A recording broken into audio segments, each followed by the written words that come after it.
Will Russia go to war with Ukraine? All week, you've heard numerous answers to this question. In Ukraine, 71% of the people believe their country is already at war with Russia. This is a complex crisis, and all the answers are hidden in history. Did you know there was a time when Kiev was more powerful than Moscow? There was also a time when Ukraine and America were adversaries. Tonight, we'll bring you all these stories. We will tell you why Russian President Vladimir Putin is obsessed with Ukraine. And begin in the 9th century. There was a state called Kievan Rus. This is where it was located. The Slavic people lived here. The city of Kiev was their capital. Between 980 and 1015, the Kievan Rus was ruled by Grand Prince Volodymyr. In Russian, his name is Vladimir. In Ukrainian, Volodymyr.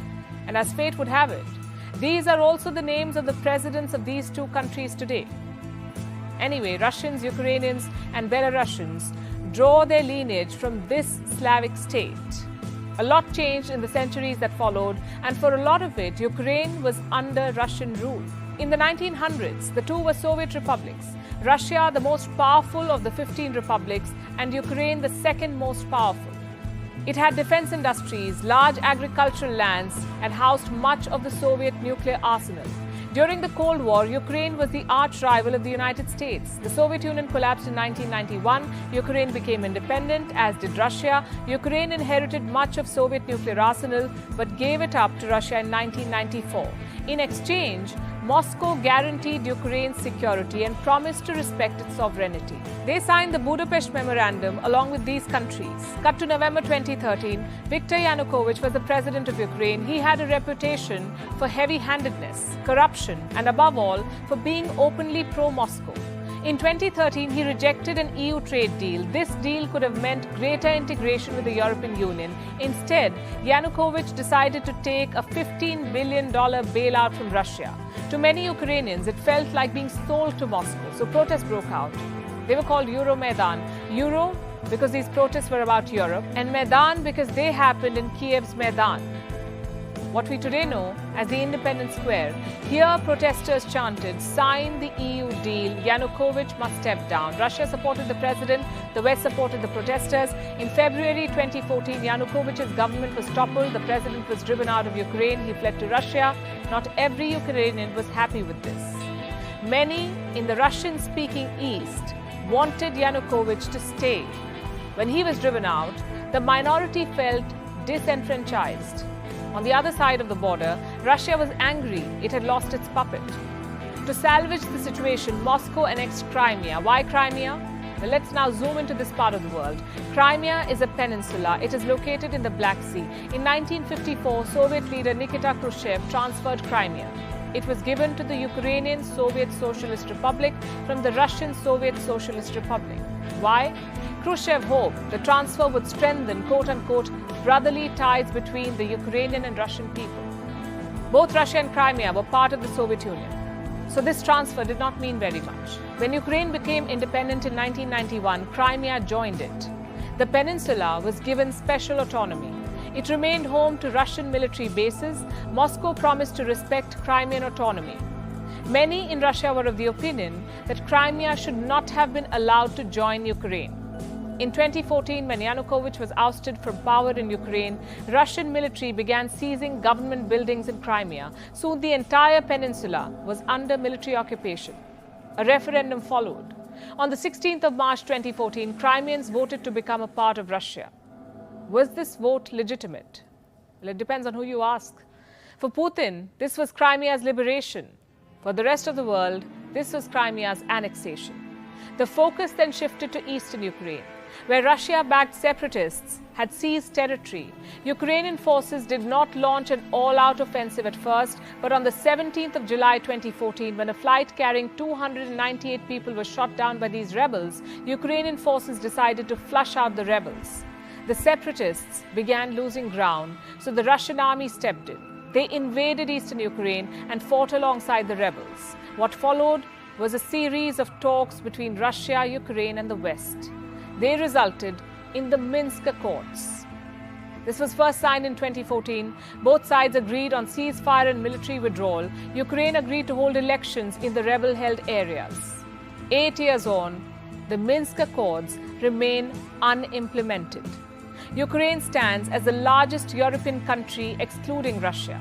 It covers an area of more than 600,000 square kilometers with a population of 44 million and a GDP of more than $155 billion.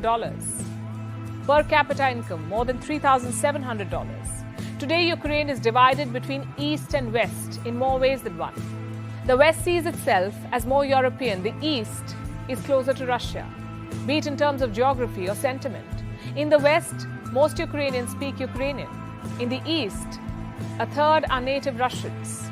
In the West, Russia is looked at with suspicion. In the East, Russia is looked at through the lens of shared history and heritage.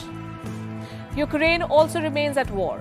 Its forces are fighting the rebels in the East. Rebel leaders are ruling at least two regions, Donetsk and Luhansk. Together, they're known as the Donbas region. Russia has once again sent its troops. This time, they're stationed right at the border. What does Vladimir Putin want? For NATO to stop expanding. NATO stands for North Atlantic Treaty Organization. It's a military alliance. These countries are the founding members of NATO. These countries joined it during the Cold War, and these countries joined after it. Ukraine wants to join NATO too, but Putin wants NATO to exclude Ukraine and every former Soviet state. And this is just half the story. Like I said, a lot is hidden in history. For starters, there is domestic politics. When Putin annexed Crimea, his approval rating skyrocketed. Keeping the nationalistic drum rolling helps the Russian president. Annexing parts of Ukraine also helps Putin restore Russia's superpower image. Again, back to history. Many Russians view Ukraine's independence as a mistake. It is true that Ukraine was ruled by Russia. In fact, Ukraine has barely remained independent pre-1991. There was a brief period before World War I and then another stint in 1600. For the rest of its modern history, Ukraine was under Russia. 1 in 6 Ukrainians is an ethnic Russian. 1 in 3 speaks Russian as a native language. So Putin is right when he says historically they were one.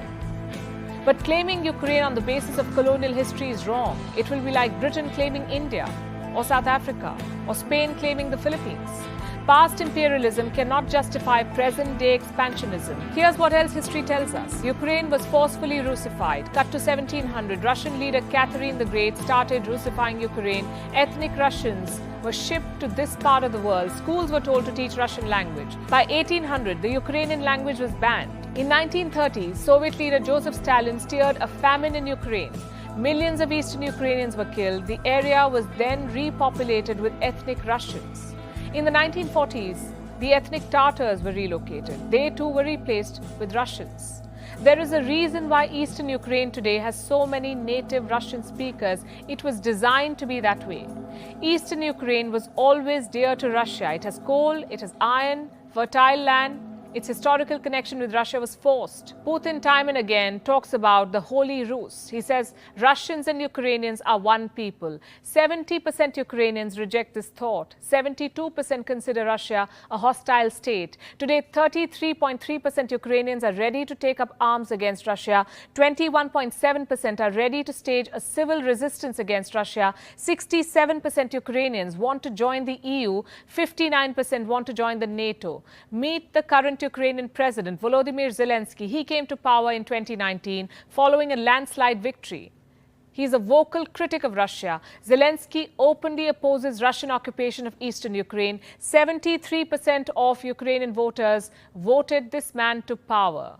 Today, Volodymyr Zelensky represents the pulse of Ukraine, the Ukraine that wants to remain independent of Russia.